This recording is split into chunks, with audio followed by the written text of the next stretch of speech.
ang sitwasyon ng wikang Filipino sa mga kabataan sa kasalukuyang panahon. Sa kasalukuyan ay malawak ang paggamit ng mga kabataan sa wikang Filipino. Sa panahon ngayon ay uso sa kabataan ang paggamit ng social media, kaya naman karamihan sa mga kabataan ngayon ay gumagamit na ng teknolohiya. Alam mo kasi, dito ay mabilis silang naimpluwensyahan. Ang paggamit nito ay sa pamamagitan ng pagpapalit-palit sa wikang Ingles at Filipino. Makikitang na ipapahayag ng mga kabataan ang kanilang sarili gamit ang social media at wikang Filipino. Oo nga't nagagamit din ang wikang Filipino ng Gmail pa. Tama ka dyan. Sa pamamagitan ng mga text message ay nagagamit ng napakaraming kabataang Pilipino ang wikang Filipino.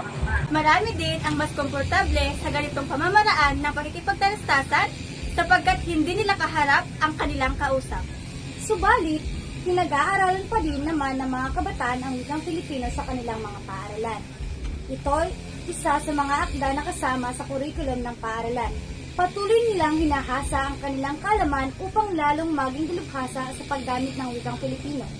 Sa pamamagitan nito, ay natatalakay natin ang pinagmulan at mga malalalim na konsepto na may uugnay natin sa wikang Filipino. Marami sa mga kabataan ngayon ay gumagamit ng iba't ibang pamamaraan ng pagsasalita kagaya ng Jeje at Becky language. Dahil dito ay maraming makalimutan nila ang mga tamang paggamit sa wikang Filipino. Maraming kultura ngayon ang namamayagpag sa Pilipinas. Makikita ang Koreanong grupo kagaya ng Blackpink at Twice na talaga namang pinababaliwan ng madaming Pilipino. At nauso din ngayon ang panonood ng animated na palabas ng mga Hapones. Madami din sa mga kabataan ang mas tumatangkilik sa mga K-dramas o mga palabas na gawa sa bansang Korea. Sa kanilang pagtangkilik, dito ay nalalaman o nagagamit nila ang wikang ginagamit dito.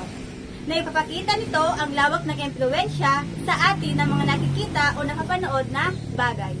Ngunit naniniwala akong hindi masama na tayo ay matuto at gumamit ng ibang wika. Napapakita lamang nito ang angking talino at pag-iisip nating mga Pilipino. Oo nga, ngunit huwag natin kakalimutan kung ano ang ating pinagmulan. Na sa pamamagitan ng wikang Filipino ay nagkaroon ng kulay ang ating munting buhay. Pahalagahan natin ang ating wikang pambansa. Maaari tayong maging bayani sa sarili nating pamamaraan.